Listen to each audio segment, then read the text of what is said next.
Hi friends, வணக்கம். இன்றைக்கி என்ன சமையல்னா இட்லி தோசைக்கு ஈஸியான தக்காளி குருமா. அருமையாக இருக்கும். தக்காளி குருமா எப்படி செய்யலான்னு பார்க்கலாமா? வாங்க.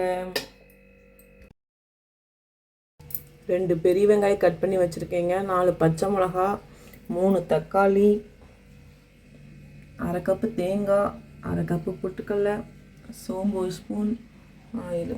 இப்போ எப்படி செய்யலான்னு பார்க்கலாமா? ஆயில் ஊற்றிக்கலாங்க. கொஞ்சம்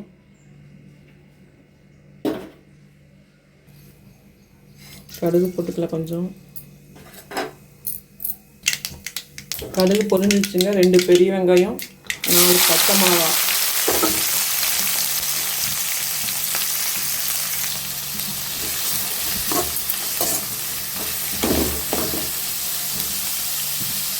வெங்காயம் பச்சை மிளகா நல்லா வணங்கி வரட்டுங்க. அதுக்கப்புறம் தக்காளி போட்டுக்கலாம். வெங்காயம் தக்காளி நல்லா வணங்கிடுச்சுங்க. இப்போ 3 தக்காளியை போட்டுக்கலாம்.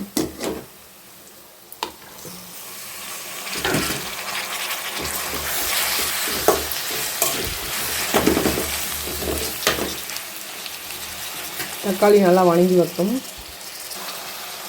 1/4 ஸ்பூன் மஞ்சள்தூள் போட்டுக்கலாம்.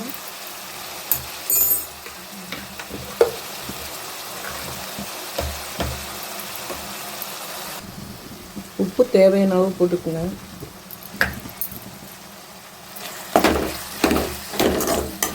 மிளகாத்தூள் எதுவும் போடக்கூடாது. வெறும் மஞ்சள்தூள், உப்பு, பச்சை மிளகாய் காரத்துக்கு மிளகாத்தூள் போடக்கூடாது. இது நல்லா வணங்கட்டும். நம்ம போய் தேங்காய் அரைச்சிட்டு வந்துடலாம். 1/2 கப்பு தேங்காயை போட்டு அரைச்சிக்கலாம்.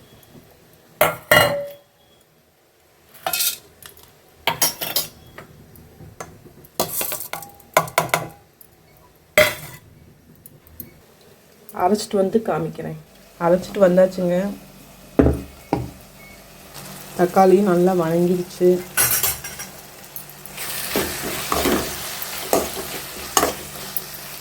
இப்போ நம்ம அரைச்சதை ஊற்றிக்கலாம்.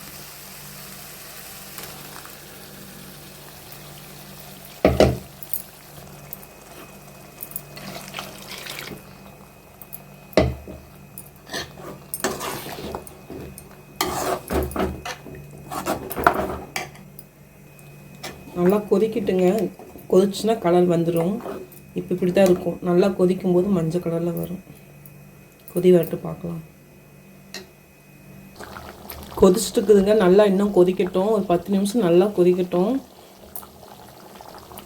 கொதிச்சிருச்சு. இப்போது தக்காளி குருமா ரெடி.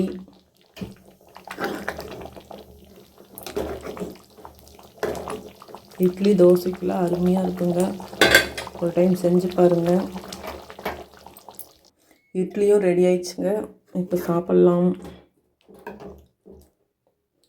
தோசைக்கும் அருமையாக இருக்கும், இட்லிக்கும் அருமையாக இருக்கும். இந்த வீடியோ உங்களுக்கு பிடிச்சிருந்தா லைக் பண்ணுங்கள், ஷேர் பண்ணுங்கள், சப்ஸ்கிரைப் பண்ணிக்கிங்க. Bye friends.